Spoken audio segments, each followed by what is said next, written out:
ಮಂಗಳೂರಿನಲ್ಲಿ ಶನಿವಾರ ಸುದ್ದಿಗಾರರೊಂದಿಗೆ ಮಾತನಾಡಿದ ಆರೋಗ್ಯ ಸಚಿವ ಯುಟಿ ಖಾದರ್ ಅವರು ಸ್ವಾತಂತ್ರ್ಯೋತ್ಸವದ ಕಾರ್ಯಕ್ರಮಕ್ಕೆ ಸಚಿವ ಜಮೀರ್ ಅಹಮದ್ ಖಾನ್ ಗೈರಾಗಿರುವ ವಿಚಾರವನ್ನ ರಾಜಕೀಯಗೊಳಿಸುವುದು ಸರಿಯಲ್ಲ.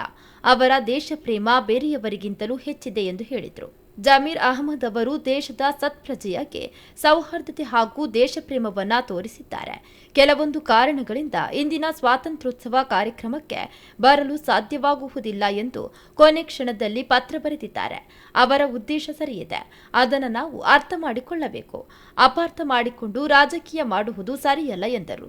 ಸಚಿವ ಜಮೀರ್ ಅಹಮದ್ ಅವರಿಗೆ ಖಾತೆ ಹಂಚಿಕೆಯ ಕುರಿತು ಅಸಮಾಧಾನವಿದೆ ಎಂಬುದು ಸರಿಯಲ್ಲ. ಹೈಕಮಾಂಡ್ ನೀಡಿರುವ ತೀರ್ಮಾನವನ್ನ ಎಲ್ಲರೂ ಒಪ್ಪಿಕೊಂಡಿದ್ದಾರೆ. ಜಮೀರ್ ಅಹಮದ್ ಕೂಡ ಈ ನಿರ್ಧಾರವನ್ನ ಒಪ್ಪಿಕೊಂಡಿದ್ದಾರೆ ಎಂದು ಖಾದರ್ ಸ್ಪಷ್ಟಪಡಿಸಿದರು. ಅವರು ಬಹುಶಃ ದೇಶದ ಅತ್ಯಂತ ಒಂದು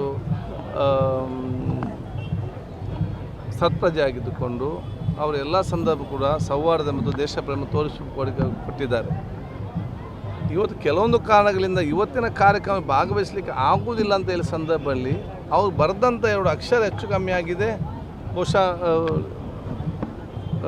ಆ ಒಂದು ಭಾವನೆ ಅವರು ಹೇಳಿರಬೇಕು. ಅದು ನಿಜವಾದ ಇಂಟೆನ್ಷನ್ ನೀವು ಅರ್ಥ ಮಾಡಿಕೊಳ್ಬೇಕು. ಆ ಉದ್ದೇಶ ಖಂಡಿತವಾಗಿ ಅವರಿಗೆ ಇರಲೇ ಇಲ್ಲ. ಅವ್ರ ಉದ್ದೇಶ ಅಂತ ಹೇಳಿದರೆ ಕೆಲವು ಕಾರಣಗಳು ನನಗೆ ಇವತ್ತು ವಿಚಾರಕ್ಕೆ ಹೋಗ್ಲಿಕ್ಕೆ ಆಗಲಿಲ್ಲ ಅಂದೇ ಅವರ ವಿಚಾರ ಇತ್ತು.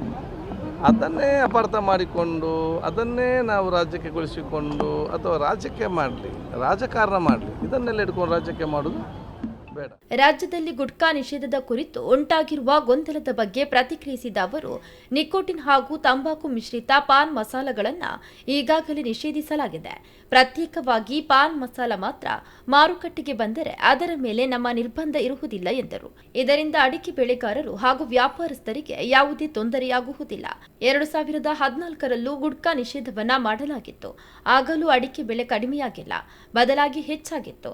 ಸರ್ಕಾರದ ಉದ್ದೇಶ ಆರೋಗ್ಯಕ್ಕೆ ಪೂರಕವಾಗಿರುವುದೇ ಹೊರತು ಇದರಲ್ಲಿ ಯಾವುದೇ ರಾಜಕೀಯವಿಲ್ಲ ಎಂದು ಹೇಳಿದರು. ಸಾರ್ವಜನಿಕ ಸ್ಥಳಗಳಲ್ಲಿ ಧಾರ್ಮಿಕ ಚಟುವಟಿಕೆಗಳಿಗೆ ನಿರ್ಬಂಧ ವಿಧಿಸುವ ಕಾಯ್ದೆಯ ಕುರಿತು ಪ್ರತಿಕ್ರಿಯೆ ನೀಡಿದ ಅವರು, ಸಂವಿಧಾನ ಹಾಗೂ ಕಾನೂನಿಗೆ ಅನುಗುಣವಾಗಿ ಸರ್ಕಾರ ತೀರ್ಮಾನವನ್ನ ಕೈಗೊಳ್ಳಲಿದೆ ಎಂದರು. ಕಾಂಗ್ರೆಸ್ ಸರ್ಕಾರ ಈ ವಿಚಾರದ ಕುರಿತು ಚರ್ಚಿಸಿ ನಿರ್ಧಾರವನ್ನ ತೆಗೆದುಕೊಳ್ಳಲಿದೆ. ಜನರಿಗೆ ಯಾವುದೇ ರೀತಿಯ ತೊಂದರೆಯಾಗದಂತೆ ಪ್ರತಿಪಕ್ಷ ನಾಯಕರೊಂದಿಗೆ ಚರ್ಚಿಸಲಾಗುವುದು.